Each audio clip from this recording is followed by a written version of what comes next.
నమస్కారం metro news కి స్వాగతం ముందుగా ముఖ్యాంశాలు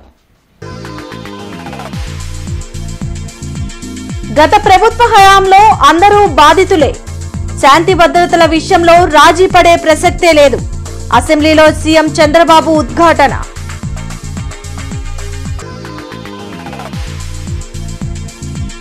అసెంబ్లీ ప్రాంగణంలో అదనపు భవనాలను ప్రారంభించిన స్పీకర్ విప్లకు ఛాంబర్ల కేటాయింపు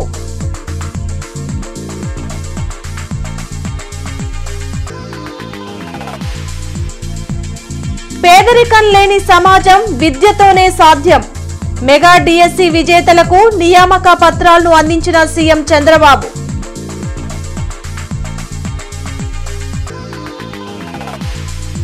స్వచ్ఛతను ప్రతి ఒక్కరూ బాధ్యతగా పాటించాలి అప్పుడే జిల్లా నగరం క్లీన్ అండ్ గ్రీన్ గా మారుతుందన్న ఉన్నతాధికారులు ప్రజాప్రతినిధులు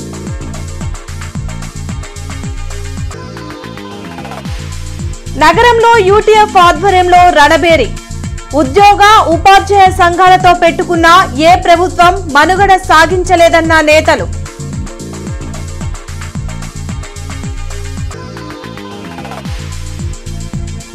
జీజీహెచ్లో డయేరియా బాధితుల్ని పరామర్శించిన వైసీపీ నేతలు బాధితులకు మెరుగైన వైద్య సేవలు అందించాలని డిమాండ్ సామాజిక మాధ్యమాల్లో ఫేక్ ప్రచారాలు ఇష్టానుసారంగా ప్రసారం చేస్తే కఠిన చర్యలు తప్పవని సీఎం చంద్రబాబు హెచ్చరించారు. శాసనసభలో శాంతి భద్రతలు సోషల్ మీడియా అంశాలపై ముఖ్యమంత్రి చంద్రబాబు మాట్లాడారు. గత పాలకుల హయాంలో పోలీసు వ్యవస్థ భ్రష్టు పట్టిందని, కూటమి ప్రభుత్వం అధికారంలోకి వచ్చాక అన్ని వ్యవస్థలను సరిదిద్దుతున్నట్లు చెప్పారు. రాజకీయ ముసుగులో ఉన్న నేరస్తులను బయటపెట్టాలని, వారి ముసుగు తీస్తే ప్రజలే అర్థం చేసుకుంటారని తెలిపారు. వాహనాల నిబంధనలకు సంబంధించిన ఉల్లంఘనలపై కఠినంగానే ఉంటామని తేల్చి చెప్పారు. మహిళలపై నేరాలు తగ్గాయని, ఎవరైనా ఆడబిడ్డల జోలికి వస్తే అదే వారికి చివరి రోజవుతుందని చంద్రబాబు అన్నారు. వాళ్ళు చేసిన పని మనం చేయగలిగితే ఈ రాష్ట్రానికి న్యాయం జరగదు. కానీ ఒక విషయం గుర్తుపెట్టుకోవాలి, మీరు తప్పు చేసి నేను తప్పించుకుంటానంటే మాత్రం ఈ ప్రభుత్వంలో ఎట్టి పరిస్థితుల్లో కుదరదు. తప్పు చేసిన వాణ్ణి చట్ట ప్రకారం ఎట్టి పరిస్థితుల్లో పనిష్ చేసే బాధ్యత నేను తీసుకుంటానని చెప్పి కూడా నేను మీకు తెలియజేస్తున్నా, హామీ ఇస్తున్నా. No second thought. ఇప్పుడు కొత్త సమస్యలు కూడా వచ్చాయి. జస్ట్ నేను బ్రీఫ్గా ఒక ప్రజాస్వామ్యాన్ని కాపాడుకోవాలంటే పార్టీలు ఉండాలి. పార్టీల్లో కార్యకర్తలు ప్రధానమైన పాత్ర పోషిస్తారు. అలాంటి కార్యకర్తలు కూడా ఆవేశంలో ఉండి వాళ్ళకు కూడా అన్యాయం జరిగినప్పుడు వాళ్ళలో కూడా కోపం ఉంది. కానీ అందరికీ అప్పీల్ చేస్తున్నా, ప్రజలకు కూడా అప్పీల్ చేస్తున్నా, ఈ ప్రభుత్వం ఒక పద్ధతి ప్రకారం పనిచేస్తుంది. లా అండ్ ఆర్డరే కాకుండా ఎక్కడ తప్పు చేస్తే మీరు కూడా చెప్పండి. అవసరమైతే ఇంకా చట్టానికి పదును పెట్టాలంటే పదును పెడదాం. ప్రజాస్వామ్యంగా యాక్ట్ చేద్దాం. పేదరికం లేని సమాజం విద్యతోనే సాధ్యమవుతుందని ముఖ్యమంత్రి చంద్రబాబు అన్నారు. మెగా డిఎస్సి విజేతలకు వెలగపూడి సచివాలయం సమీపంలో ఏర్పాటు చేసిన సభలో నియామక పత్రాలను మంత్రి లోకేష్, బీజేపీ రాష్ట్ర అధ్యక్షులు మాధవ్తో కలిసి సీఎం అందించారు. ప్రాథమిక విద్య బలంగా ఉంటేనే పై చదువులు సజావుగా జరుగుతాయని చెప్పారు. విద్యారంగంలో ఏపీని అగ్రస్థానంలో నిలిపేందుకు ఉపాధ్యాయుల సహకారం చాలా అవసరమని పేర్కొన్నారు. మారుతున్న టెక్నాలజీని సద్వినియోగం చేసుకోవడంతో పాటు ప్రతి అంశంపై గ్రిప్ పెంచుకోవాలని సూచించారు.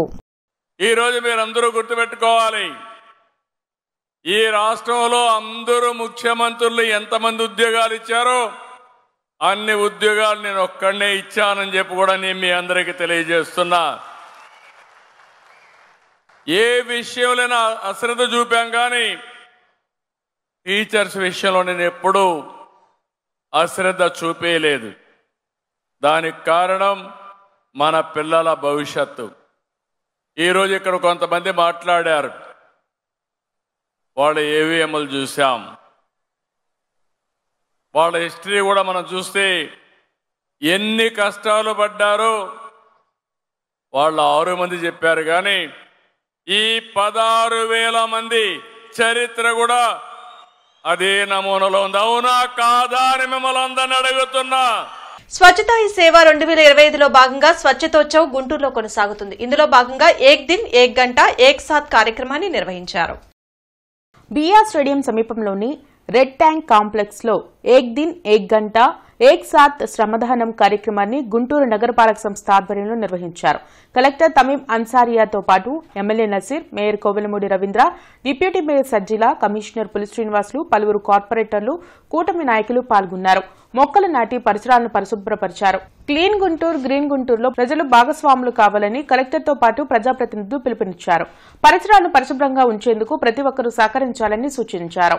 ఈ సందర్భంగా ప్రజలందరికీ కూడా విజ్ఞప్తి ఏంటంటే మీరు అందరూ కూడా wash practices, water, sanitation, hygiene ఈ ప్రాక్టీసెస్ని మీరు ఫాలో చేయాలని కోరుతూ మన గుంటూరు జిల్లాని ఒక గ్రీన్ గుంటూరు, క్లీన్ గుంటూరుగా మార్చిదిద్దడానికి, అదేవిధంగా గుంటూరు మున్సిపల్ కార్పొరేషన్ని నంబర్ 1 మున్సిపల్ కార్పొరేషన్గా తీర్చిదిద్దడానికి ప్రతి ఒక్కరు కూడా కృషి చేయాలని కోరుతున్నాను.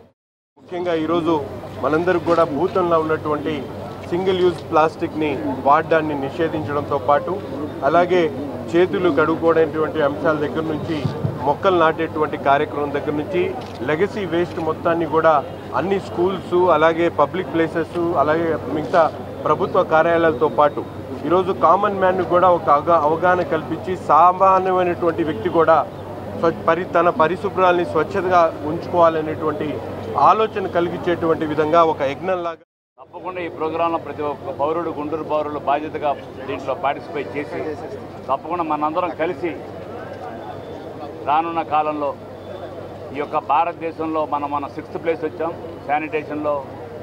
ఆల్ ఇండియా లెవెల్లో గుంటూరు మున్సిపల్ కార్పొరేషన్ తప్పకుండా ఇప్పుడు గౌరవ కలెక్టర్ గారు మనల్ని అభ్యర్థించారు. గుంటూరు కార్పొరేషన్ నెంబర్ 1గా ఉండాలని చెప్పి కోరుకున్నారు. అట్లాగే వారిని కోరే విధంగా మనందరం కలిసికట్టుగా పనిచేయాలని చెప్పి కోరుకుంటున్నాం. వర్కర్స్ శ్రేయస్సును దృష్టిలో పెట్టుకొని రేపు 28న మెగా మెడికల్ క్యాంప్ ఒకటి ఏర్పాటు చేస్తున్నాము. దీంతోపాటు పార్క్స్ కానీ పబ్లిక్ ప్లేసెస్ కానీ ఇవన్నీ కూడా నీట్గా క్లీనింగ్ చేసుకోవడం, గ్రీనరీ పెంచుకోవడం అలాంటి అనేక కార్యక్రమాలు చేస్తున్నాం. సో ప్రజలందరూ కూడా చాలా సహకరిస్తున్నారు. NGOs కానీ, తర్వాత వ్యాపారస్తులు కానీ, సీనియర్ సిటిజన్స్, ట్యాక్స్ పేయర్స్ అందరూ కూడా సహకరిస్తున్నారు. వారందరూ కూడా ధన్యవాదాలు తెలియజేసుకుంటున్నారు. వరల్డ్ ఫార్మసిస్ట్ డే సందర్భంగా జీజీహెచ్ నుండి ఫార్మసిస్టుల సంఘం నాయకులు జెడ్పీ వరకు ర్యాలీ నిర్వహించారు. ప్రజలకు, వైద్యులకు మధ్య వారధిగా ఫార్మాసిస్టులు ఉన్నారని జిల్లా అధ్యక్షురాలు జయలక్ష్మి తెలిపారు. జీజీహెచ్లో 40 మంది ఫార్మాసిస్టులు ఉన్నారని చెప్పారు. పేషెంట్లకు మందులు ఎలా వేసుకోవాలో, ఎప్పుడు వేసుకోవాలో తెలిపేది ఫార్మాసిస్టులేనని అన్నారు. ఈ కార్యక్రమంలో pharmacy association state general secretary Mahidhar, Zainabi తదితరులు పాల్గొన్నారు. ఘనంగా ఈరోజు మరి అంతర్జాతీయ ఫార్మసీ దినోత్సవాన్ని జరుపుకుంటున్నాము. ఎప్పుడూ లేని విధంగా గుంటూరు జిల్లాలో ఈసారి ఒక 300 మెంబర్స్ తో మరి ఈ ఫార్మసీ వృత్తి మరి మోటివేట్ చేయాలని, అంటే అందరికీ చెప్పాలని మేము ఈ ప్రయత్నం చేశాము. నెక్స్ట్ మాకేంటంటే మేము పేషెంట్లకి, డాక్టర్ కి మధ్యలో వారది ఏంటంటే ప్రతిదీ పేషెంట్ ప్రిస్క్రిప్షన్ ఇస్తారు, కానీ మేము ఆ పేషెంట్ కి మెడిసిన్స్ ఇచ్చి అవి ఎలా వేసుకోవాలి, తినక ముందు వేసుకోవాలా, తిన్నాక వేసుకోవాలా, ఎలా వేసుకోవాలనేది చెప్పేది మేమే. కాబట్టి మా ఫార్మసిస్టులు మరి ఐక్యతగా ఉండి మరి ప్రజలకు సేవ చేయాలనే ఉద్దేశంతో మరి జీజీహెచ్ లో 40 మంది ఉన్నాము. నెక్స్ట్ గుంటూరు జిల్లా మొత్తం 300 మంది ఫార్మసిస్టులు ఉన్నాము. ఈ 300 మంది అందరూ ఇక్కడ ఈ రోజు సమావేశమయ్యి మరి వరల్డ్ ఫార్మసిస్ట్ డే జరుపుకుంటున్నాము. అసెంబ్లీ ప్రాంగణంలో అదనపు భవన సముదాయాన్ని మంత్రులు పయ్యావుల కేశవ్, నారాయణతో కలిసి స్పీకర్ అయ్యన్న పాత్రుడు ప్రారంభించారు. విప్లకు మొత్తం 16 ఛాంబర్లు, మీడియా పాయింట్, డైనింగ్ ను ఈ భవనంలో ఏర్పాటు చేశారు. నూతన ఛాంబర్లలో ప్రభుత్వ చీఫ్ విప్ జీవీ ఆంజనేయులతో పాటు ఇతర విప్లు ఆసీనులయ్యారు. వారికి స్పీకర్తో పాటు మంత్రులు అభినందనలు తెలిపారు. దుబారా ఖర్చు లేకుండా G+1 విధానంలో ఈ భవనం నిర్మించినట్లు మంత్రి నారాయణ వెల్లడించారు.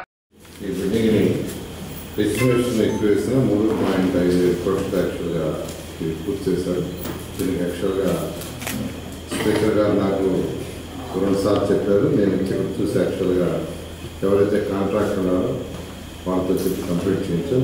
పైన విప్స్ రూమ్స్ యాక్చువల్గా 16 ఛాంబర్స్ యాక్చువల్గా చేయడం జరిగింది. అదేవిధంగా ఒక డైనింగ్, తర్వాత వచ్చి మీడియా, ఈ 3 ఏర్పాటు చేశారు. ముందుగా కానీ తెలిసింటే ఇంకా కొంచెం ముందుగా చేయించాం. యాక్చువల్గా ఇది అనుకున్న కాంట్రాక్ట్ ఎవరైతే ఉండారో ఎవరైతే కాంట్రాక్ట్ ఇచ్చారో అతను యాక్చువల్గా కొంత నెగ్లెక్ట్ చేశాడు.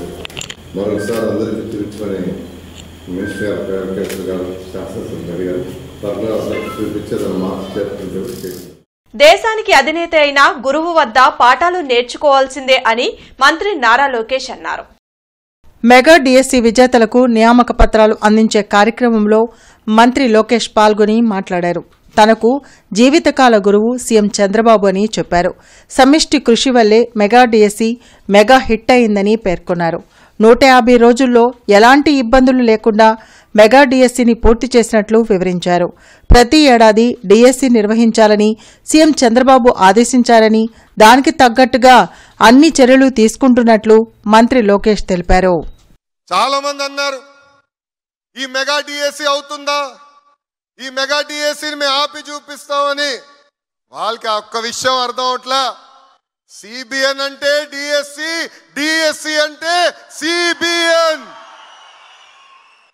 ఆంధ్ర రాష్ట్రంలో 17 డిఎస్సీలు జరిగితే దాంట్లో 14 డిఎస్సీలు ఏకంగా తెలుగుదేశం పార్టీ అధికారంలో ఉన్నప్పుడు నిర్వహించాం. సుమారుగా 2 లక్షల మంది ఉపాధ్యాయులు తెలుగుదేశం పార్టీ అధికారంలో ఉన్నప్పుడు నియమిస్తాం జరిగింది. మన ఉత్తమ ఉపాధ్యాయుల మీటింగ్కి వెళ్తే అక్కడ గౌరవ ముఖ్యమంత్రి గారు అడిగారు, తెలుగుదేశం పార్టీ హయాంలో ఉపాధ్యాయులుగా నియమైన వాళ్ళని అందరినీ నుంచోమంటే 99% మంది ఆనాడు నుంచునే పరిస్థితి. ఒక్కసారి అందరూ ఆలోచించాలి. 16,000 పోస్టులతో డిఎస్సి, ఎస్సీ సబ్ క్లాసిఫికేషన్ జరిగింది. మొదటిసారి మేము ఇంప్లిమెంట్ చేశాం. Vertical horizontal reservation, sports quota, physical handicap quota, ఇట్లా అన్ని పరిగణలో తీసుకుని మేము ఏర్పాటు చేశాం. గడిచిన అన్ని నోటిఫికేషన్లు మేము తీసుకున్నాం. కోర్టులో పడిన అన్ని కేసులు తీసుకున్నాం. ఒక్కొక్కటి చదివి పక్కడబంది నోటిఫికేషన్ ఇచ్చిన ఘనత ఈ కూటమి ప్రభుత్వాన్ని. ఉద్యోగ ఉపాధ్యాయ సంఘాలతో పెట్టుకున్న ఏ ప్రభుత్వం మనుగడ సాగించలేదని పీడీఎఫ్ ఎమ్మెల్సీ గోపీమూర్తి ధ్వజమెత్తారు. వెంకటేశ్వర విజ్ఞాన మందిర ప్రాంగణంలో యూటీఎఫ్ రణబేరి బహిరంగ సభకు ఉద్యోగ ఉపాధ్యాయ నేతలు కదం తొక్కారు. గత ప్రభుత్వం ఉద్యోగ ఉపాధ్యాయ సంఘాల సమస్యలను నిర్లక్ష్యం చేయడం వల్లనే ప్రభుత్వం మారిందని రాష్ట్ర అధ్యక్షులు నక్కా వెంకటేశ్వర్లు వివరించారు. కానీ ఈ కూటమి ప్రభుత్వం అధికారంలోకి వచ్చి 15 నెలలు అవుతున్నా ఉపాధ్యాయుల సమస్యలు పట్టించుకోవడం లేదని మండిపడ్డారు. ఉపాధ్యాయులను బోధనేతర పనులకు ఉపయోగించకూడదని డిమాండ్ చేశారు. అనంతరం యూటీఎఫ్ నేతలు రణబేరి మోగించారు. ఈ కార్యక్రమంలో మాజీ MLC KS Lakshmanarao, M Hanumantharao, Malleswararao, U Rajasekhar, M Kaladhar, Prasad, Ramanarao, ఉద్యోగ ఉపాధ్యాయ సంఘాల నేతలు పాల్గొన్నారు. గత 15 నుంచి 19 వరకు జరుగుతున్నటువంటి జాతాలో పదే అడిగిన ప్రశ్న, ఎవరి మీద రణబేరి?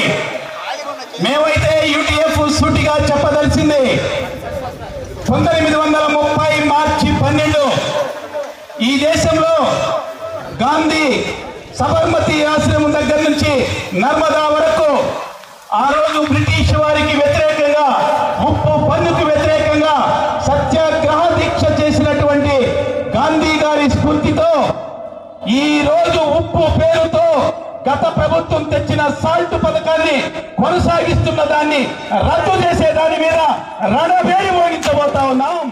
కూటమి ప్రభుత్వానికి ప్రైవేటీకరణ మీద ఉన్న శ్రద్ధ ప్రజల ఆరోగ్యాన్ని కాపాడడంలో లేదని వైసీపీ మాజీ మంత్రి విడుదల రజని ఎద్దేవా చేశారు. డయేరియా, కలరాతో జీజీహెచ్లో చికిత్స పొందుతున్న బాధితులను వైసీపీ మాజీ మంత్రి విడుదల రజని, నియోజకవర్గ పరిశీలకులు నిమ్మకాయల రాజనారాయణ, నగరాధ్యక్షురాలు నూరి ఫాతిమా పరామర్శించారు. అనంతరం మీడియాతో మాజీ మంత్రి విడుదల రజని మాట్లాడారు. గత 10 రోజులుగా డయేరియా బాధితులు పెరుగుతున్నారే కానీ తగ్గడం లేదని అన్నారు.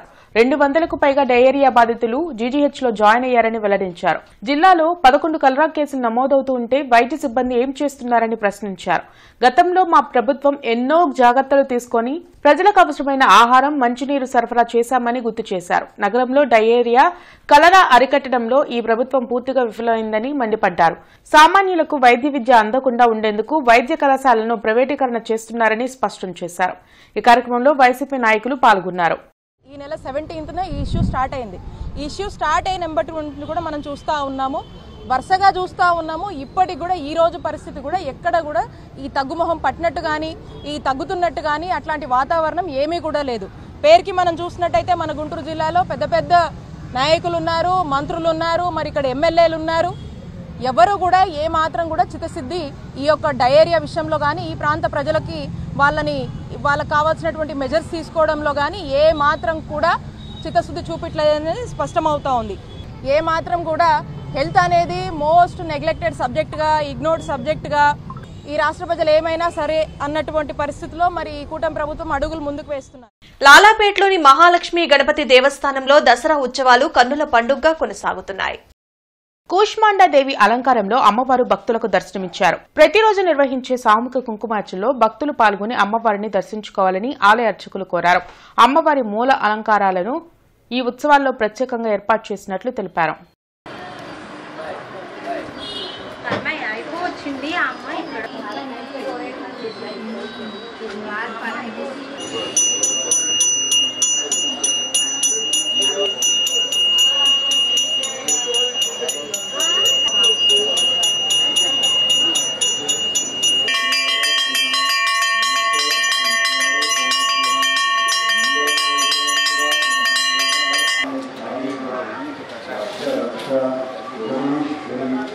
గంటలమ్మ చెట్టుగుండి నందు ఈరోజు అమ్మవారు కూష్మాండాదేవి అలంకారంలో దర్శనమిస్తూ ఉన్నారు.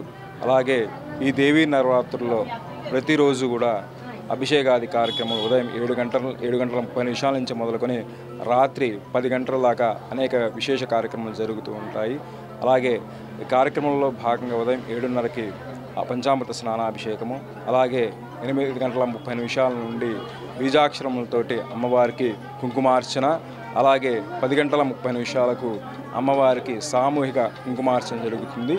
భక్తులు ఈ అమ్మవారి యొక్క విశేష అలంకారాలను కూడా దర్శించుకొని ఆయా కార్యక్రమంలో పాల్గొని అమ్మవారి యొక్క కృపా కటాక్ష వీక్షణములకు పాత్రులు కాగలరు. మాజీ సీఎం జగన్ ప్రజల పట్ల బాధ్యత లేకుండా వ్యవహరిస్తూ ప్రతిపక్ష హోదా అడుగుతున్నారని స్పీకర్ అయ్యన్న పాత్రుడు వ్యాఖ్యానించారు. రాష్ట్రంలో శాంతి భద్రతల అంశంపై చర్చ సందర్భంగా స్పీకర్ అయ్యన్న పాత్రుడు మాట్లాడారు. వైసీపీ నేతలు ఇటీవల చేస్తున్న రప్పారప్పా డైలాగులపై ఆగ్రహం వ్యక్తం చేశారు. వైసీపీ సభ్యులు సభకు రాకుండా ప్రశ్నలు పంపించడంపై అభ్యంతరం వ్యక్తం చేశారు. మనం చూస్తున్నాం రోజు టీవీలో కానీ సోషల్ మీడియాలో కానీ వాళ్ళు ప్రెస్ మీట్లో కానీ ఆ మాట్లాడే తీరు ఏమిటండి అర్థం కాదు. మళ్ళీ మేమే వస్తాం లైక్ పేకర్ కోసేస్తాం ఏంటండి అంతు చూస్తాం మాటలు రఫరఫాట సినిమా డైలాగ్ రఫరఫా ఏంటి నాకు అర్థం కావట్లేదు. ఒక రాజకీయ పార్టీ ప్రజాస్వామ్యం మీద గౌరవం ఉన్న వాళ్ళు ఎవరు కూడా ఈ విధంగా మాట్లాడరండి. ప్రజా సమస్యలు అసెంబ్లీ చర్చించు, ప్రభుత్వం రిప్లై ఇస్తుంది, ప్రభుత్వం మీద ఒత్తిడి తీసిరా. మంత్రులు ఉంటారు ఇక్కడ సభలో, ముఖ్యమంత్రి గారు ఉంటారు, ఉప ముఖ్యమంత్రి గారు ఉంటారు, అందరూ సభ్యులు ఉంటారు. మాట్లాడి సభలో పనులు చేయించుకొని కాన్స్టిట్యున్సీకి జవాబు చెప్పు. అరే సభకు రావు, ఆ ఎమ్మెల్యేని రానివ్వు, క్వశ్చన్లు మాత్రం పంపిస్తున్నారు 2 రోజులు 2 క్వశ్చన్లు. సభకు రానిప్పుడు క్వశ్చన్లు ఎందుకే? ఇప్పుడు నామి కోర్టుకి వేసాడు, హైకోర్టు వేసారు, సుప్రీంకోర్టు వేసుకోండి. అలాంటి ప్రజాస్వామ్యం ఉంది, మనకు నిబంధనలు ఉన్నాయి. కొత్తపేట కాకుమానువారి వీధిలో శ్రీ మహాలక్ష్మి సీతారామ స్వామివారి దేవస్థానంలో 22వ దేవి శరన్నవరాత్రి మహోత్సవాలు ఘనంగా కొనసాగుతున్నాయి. చిట్కల పరిపూర్ణ మండలార్చన కార్యక్రమంలో భక్తులు పాల్గొని అమ్మవారిని దర్శించుకోవాలని అర్చకులు తెలిపారు. నవరాత్రి ఉత్సవాల్లో అమ్మవారిని దర్శించుకుంటే సకల శుభాలు కలుగుతాయని చెప్పారు. విశేష పూజల్లో సుహాసినులు పాల్గొన్నారు.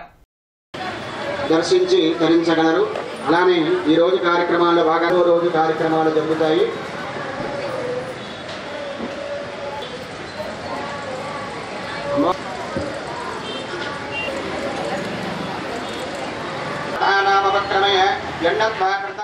కొత్తపేట కాకుమానవారి వీధిలో వేంచేసి ఉన్న శ్రీ మహాలక్ష్మి సీతారామస్వామి వారి దేవస్థానమయందు ఈ సంవత్సరము 22వ దేవి శరన్నవరాత్రోత్సవ కార్యక్రమాలు కూడా జరుగుతున్నవి.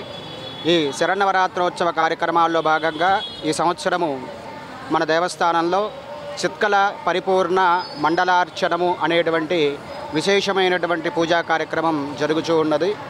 అమ్మవారు సకల విద్యా స్వరూపిణి.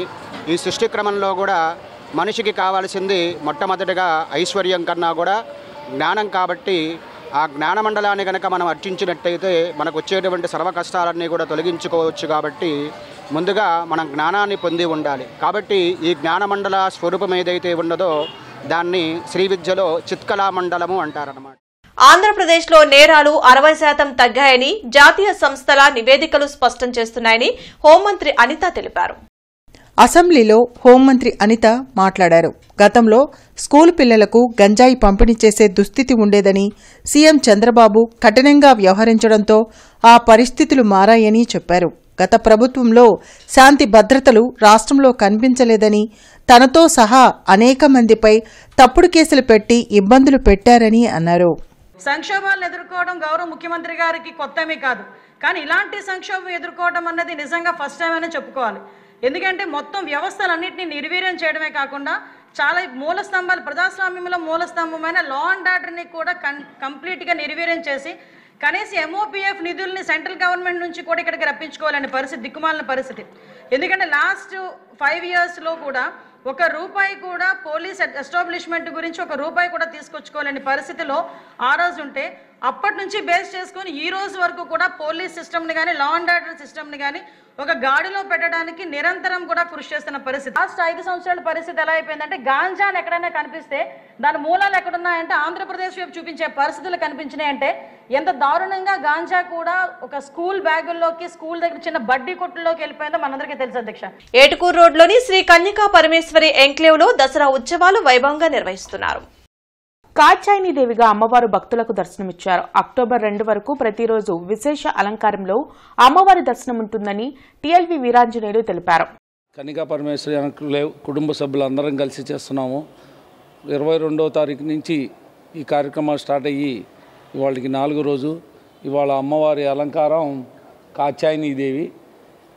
అమ్మవారు మొన్న 22వ తారీఖు బాల త్రిపుర సుందరిగా, 2వ రోజు గాయత్రి అమ్మవారిగా, 3వ రోజున మన అన్నపూర్ణాదేవిగా, ఈ రోజున కాత్యాయని దేవిగా అమ్మవారు గుళ్ళల్లో మామూలుగా అన్ని దేవాలయాల్లో కూడా ఎట్లా ఉన్నారో మాకు ఘనపాటి మన ఆదిత్య శర్మ వచ్చి ఈరోజు మాకు బాగా చక్కగా కార్యక్రమాలు చేస్తూ అందరూ కూడా అమ్మ మనం గుళ్ళో ఉంటే మనం వెళ్ళి దర్శనం చేసుకోవాలి, మన ఇంటికే వచ్చిందని చెప్పేసి రోజు ఇంప్రెషన్ చేసి మన ఆదిత్య శర్మ గారు చెప్తుంటే అపార్ట్మెంట్ వాసులే కాకుండా చుట్టుపక్కల వారు కూడా వచ్చి అమ్మవారిని దర్శించుకుని తీర్థ ప్రసాదాలు తీసుకెళ్తున్నారు. రాష్ట్రంలోని కూటమి ప్రభుత్వం 10 గంటల పని విధానాన్ని అసెంబ్లీలో బిల్ పాస్ చేయడాన్ని వ్యతిరేకిస్తూ 8 గంటల విధానాన్ని కొనసాగించాలని టింబర్ ముఠా కార్మికులు కలప అడతీల నుండి సిఐటియు జెండా వరకు నిరసన ర్యాలీ చేపట్టారు. ఈ కార్యక్రమంలో సిఐటియు జిల్లా ప్రధాన కార్యదర్శి దండ లక్ష్మీనారాయణ, కె శ్రీనివాసరావు తదితరులు పాల్గొన్నారు.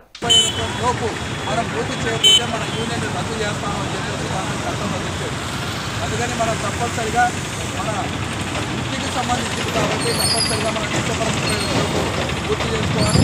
అదేవిధంగా సంఘం కూడా పెట్టుకోకూడదు అని చెప్పేసి వాళ్ళు చెప్తున్నారు. ఈ 4 లేబర్ కోర్సులో ఉన్నది అదే, నువ్వు సమ్మె చేయకూడదు, సమ్మె చేస్తే నష్టపోయిన దాన్ని మన నుంచే వసూలు చేస్తారన్న ఇన్ని కొత్త తత్వంలో ఉన్నాయి. కూడా అవకాశం లేదు, ఎవరైతే ఊరుకోవాలని చెప్పే పరిస్థితిలో ఉన్నారు. అందుకని ఇలాంటి పరిస్థితుల్లో మన కార్యక్రమం ఐక్యంగా ఉండి మన హక్కుల కోసం మనమే పోరాడాలి. మనం ఈరోజు శ్రీనగర్ వాళ్ళకి ప్రత్యేక హోదా రద్దు చేస్తే గంటలమ్మ చెట్టు వీధిలోని కన్యకా పరమేశ్వరి అమ్మవారి దేవాలయంలో దేవీ శరన్నవరాత్రి ఉత్సవాలు వైభవంగా కొనసాగుతున్నాయి. ఉత్సవాల్లో భాగంగా అమ్మవారి విశేష అలంకారాల్లో భక్తులకు దర్శనమిచ్చారు. మంచుకొండల సెటప్ ను ఆలయ పాలకవర్గం ప్రత్యేకంగా ఏర్పాటు చేసింది. విశేష కుంకుమార్చనలో మహిళలు పాల్గొన్నారు. శ్రీ వాసవి ధ్యాన ఆవాహన షోడశ కరిష్యే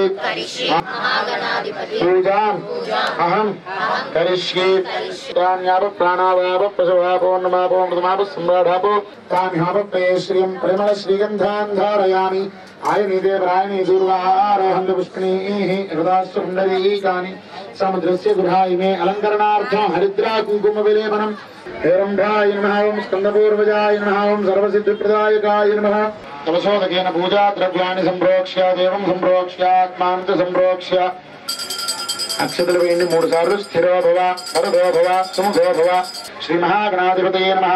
ధ్యాయామి కళ్ళగద్దుకుని నమస్కారం చేసుకుని ధ్యాయామి ధ్యానం సమర్పయామి. వర్షాల కారణంగా పైపులు లీక్ అయి డ్రైనేజీ నీరు కలవడంతో డయేరియా, కలరా వ్యాధులు వ్యాప్తి చెందాయని అధికారులు అంగీకరించినా సమస్యను కప్పిపుచ్చేందుకే రోడ్లపై చిరు వ్యాపారాలు చేసేవారిపై జీఎంసీ చర్యలు తీసుకోవడం సరికాదని ఏఐవైఎఫ్ జిల్లా అధ్యక్షులు జంగాల చైతన్య విమర్శించారు. డయేరియాని కంట్రోల్ చేయలేక కలరా డయేరియా ఎలా వస్తుందన్నది అది ఓన్లీ మంచినీళ్ళ వల్ల వస్తుంటే వాటర్ లీకేజీ పైప్ లీకేజీ దాని వల్ల వస్తుంటే వాళ్ళు దాని మీద దృష్టి పెట్టకుండా రోడ్డు మీద చిరు వ్యాపారస్తుల మీద దృష్టి పెట్టారు. దాన్ని తక్షణమే మీరు వివరించుకోవాలి. ఎందుకంటే చిరు వ్యాపారస్తులు ఆ రోజు లెక్కాడితే కానీ డొక్కాడిన పరిస్థితిలో వాళ్ళు ఉంటారు. మీరు తక్షణమే మీరు చేసిన దాన్ని తప్పిపుచ్చుకోవడం కోసం చిరు వ్యాపారస్తుల్ని. పవన్ కళ్యాణ్ నటించిన ఓజీ మూవీ థియేటర్లలో విడుదలైంది. గ్యాంగ్స్టర్ బ్యాక్గ్రౌండ్ తో డైరెక్టర్ సుజిత్ ఈ సినిమాని తెరకెక్కించారు. తమన్ మ్యూజిక్ అందించగా డివివి దానయ్య ప్రొడ్యూస్ చేశారు. కొత్త లుక్ తో పవర్ స్టార్ పవన్ కళ్యాణ్ తన యాక్టింగ్ తో అదరకొట్టారని, మూవీ సూపర్ హిట్ అని అభిమానులు హర్షం వ్యక్తం చేశారు.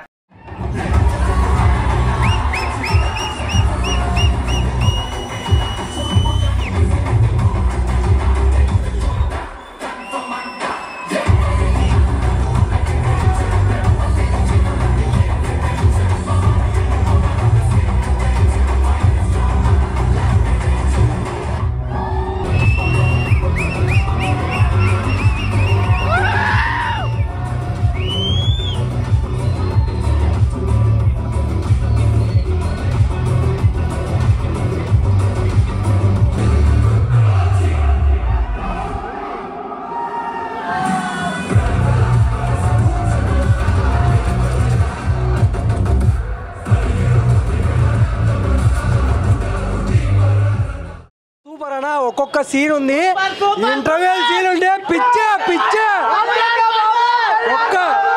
ఒక్క నిమిషం సినిమా ఏంటంటే ఇంటర్వెల్లో చనిపోతారు. ఇంటర్వెల్లో ఆ సీన్కు చనిపోతారు జనాలు.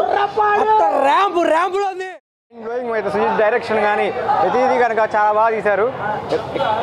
కంబ్యాక్ అయితే అదిరిపోయింది అన్న. కంబ్యాక్ మాత్రం పవన్ కళ్యాణ్ గారి కంబ్యాక్ అయితే అట్లీస్ట్ కంబ్యాక్ నెంబర్ 1 కంబ్యాక్ ఇది. సుజిత్ గారికి ప్రత్యేకంగా ధన్యవాదాలు తెలియజేయాలి. పవన్ కళ్యాణ్ గారి యాక్టింగ్ కావచ్చు, ఈ సీక్వెన్సెస్ కావచ్చు, ప్రతిదీ కూడా చాలా అద్భుతంగా ఉంది. సినిమా జాషువా కల్చరల్ సెంటర్ గౌరవ అధ్యక్షులు ఎస్ బాలస్వామి అధ్యక్షతన జరిగిన జాషువా 130వ జయంతి సభలో తెలుగు సాంస్కృతిక అకాడమీ ఆంధ్రప్రదేశ్ అధ్యక్షులు ఆర్డి విల్సన్ ముఖ్య అతిథిగా పాల్గొన్నారు. ఈ సందర్భంగా ఆయన మాట్లాడుతూ తెలుగు నుడికారానికి గుడికట్టిన కవి గుర్రం జాషువా అని కొనియాడారు. ఈ కార్యక్రమంలో మాజీ మంత్రి డొక్కా మాణిక్య వరప్రసాద్, తుర్లపాటి రాధాకృష్ణమూర్తి, చిట్టిప్రోలు వెంకటరత్నం తదితరులు పాల్గొన్నారు. అంటే మేధస్సుతో మాత్రమే మనం సమాధానం చెప్పగలం అనేది జాషువా గారి ద్వారా మనకు అందిన ఒక సందేశం. అదే సమయంలో ఎవరైతే అవమానించారో, ఎవరైతే అవమానిస్తున్నారని ఆయన మానసికంగా బాధపడ్డారో వాళ్ళే ఆయన కాళ్ళు గడికి ఎత్తిని జరుపుకున్నారంటే దట్ ఈజ్ పూర్వం జాషువా గారు. అంటే మనం ఇక్కడ ఏం చెప్పదలుచుకున్నామంటే పైనబడి రాళ్ళ చూసి పిరిగిపడి పారిపోతాడు, తెలివైన అదే రాళ్ళతో దొడుకుని నిలుచుకుంటాడు. జాషువా గారి కళల్లో ఆ రోజు ఆ నిమిషం ఆవేదన కలిగింది. ఒక గర్భిలానికి ఉండే ప్రవేశం నాకు లేదా అనేది ఆయన విశ్వనాథుడి ద్వారా ప్రపంచానికి చాటుకున్నాడు. అంటే గర్భిలాన్ని మనం చాలా అసహ్యంగా ఇప్పటికీ చూస్తాం, కానీ గర్భిలానికి ఉండే ప్రవేశం నా వాళ్ళకి లేదు, నా జాతికి లేదని చెప్పని ఆయన. చేబ్రోలు ప్రభుత్వ డిగ్రీ కళాశాలలో రసాయన శాస్త్ర అధ్యాపకులుగా పనిచేస్తున్న రావినూతల యేసుపాదంకు ఏఎన్యు వారు డాక్టరేట్ డిగ్రీ ప్రదానం చేశారు. పిబి సిద్ధార్థ కళాశాల విజయవాడలోని రసాయన శాస్త్ర విభాగం అసోసియేట్ అధ్యాపకులు డాక్టర్ ఎం డేవిడ్ రాజా పర్యవేక్షణలో molecular interactions of drugs in aqueous solutions, thermophysical and molecular dynamics, simulation studies on memantine, dorzolamide and moxifloxacin hydrochlorides అనే అంశం మీద సిద్ధాంత గ్రంథం సమర్పించారు. కళాశాల ప్రిన్సిపాల్ డాక్టర్ వి శ్రీదేవితో పాటు మిగిలిన అధ్యాపకులు, అధ్యాపకేతర సిబ్బంది మరియు విద్యార్థులు డాక్టర్ యేసుపాదంకి అభినందనలు తెలిపారు. ప్రధాని నరేంద్ర మోదీ జన్మదిన వేడుకల్ని పురస్కరించుకుని జరుగుతున్న సేవా పక్వాడ కార్యక్రమంలో భాగంగా విద్యార్థులకు నిర్వహించిన చిత్రలేఖనంలో పశ్చిమ 3వ మండల అధ్యక్షురాలు గాయత్రి బెహ్రా పాల్గొని బహుమతులు అందించారు. మోడీ జీవిత చరిత్ర విశేషాలను లఘుచిత్రంగా ప్రదర్శించారు. ఈ కార్యక్రమంలో భారతీయ జనతా పార్టీ సీనియర్ నాయకులు జూపూడి రంగరాజు, కొత్తూరు సుబ్బారావు, బీహెచ్ కళాశాల ప్రిన్సిపల్ కౌసల్య తదితరులు పాల్గొన్నారు.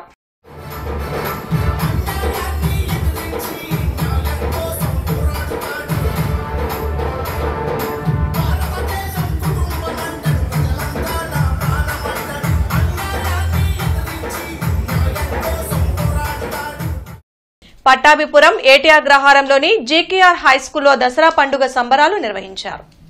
ఈ వేడుకల్లో భాగంగా పిల్లలకు 10 మంది అమ్మవారి అవతారాల వేషాలు వేయించి వారి ప్రాముఖ్యతలను వివరించారు. ముఖ్యంగా చదువుల తల్లి సరస్వతీదేవి గురించి పిల్లలకు వివరించారు. ఈ వేడుకల్లో విద్యార్థులు దసరా పండుగ గురించి వేసిన నాటకం అందరినీ ఆకట్టుకునే విధంగా చేశారు. అనంతరం ఈ కార్యక్రమంలో అమ్మవారి వేషాలు వేసిన వారికి బహుమతులు అందించి సత్కరించారు. ఈ వేడుకల్లో school director Kondareddy, Janardhan Reddy, principals Sailaja, Susheela, టీచర్లు, విద్యార్థులు మరియు తల్లిదండ్రులు పాల్గొని విజయవంతం చేశారు.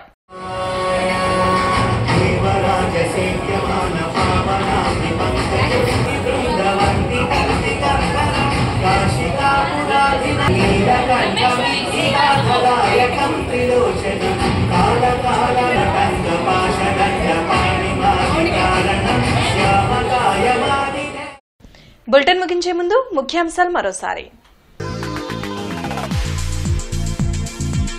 గత ప్రభుత్వ హయాంలో అందరూ బాధితులే. శాంతి భద్రతల విషయంలో రాజీ పడే ప్రసక్తే లేదు. అసెంబ్లీలో సీఎం చంద్రబాబు ఉద్ఘాటన.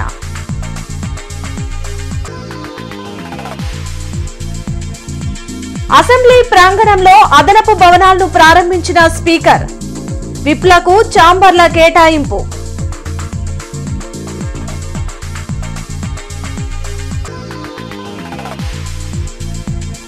పేదరికం లేని సమాజం విద్యతోనే సాధ్యం. మెగా డిఎస్సి విజేతలకు నియామక పత్రాలను అందించిన సీఎం చంద్రబాబు.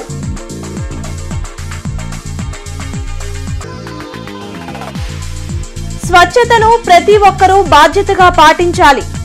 అప్పుడే జిల్లా, నగరం క్లీన్ అండ్ గ్రీన్ గా మారుతుందన్న ఉన్నతాధికారులు, ప్రజాప్రతినిధులు.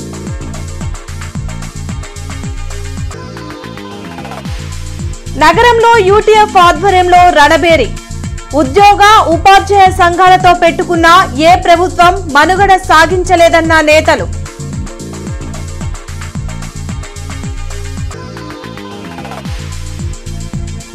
జీజీహెచ్లో డయేరియా బాధితుల్ని పరామర్శించిన వైసీపీ నేతలు. బాధితులకు మెరుగైన వైద్య సేవలు అందించాలని డిమాండ్. ఈ వార్తలు ఇంతటితో సమాప్తం. నమస్కారం.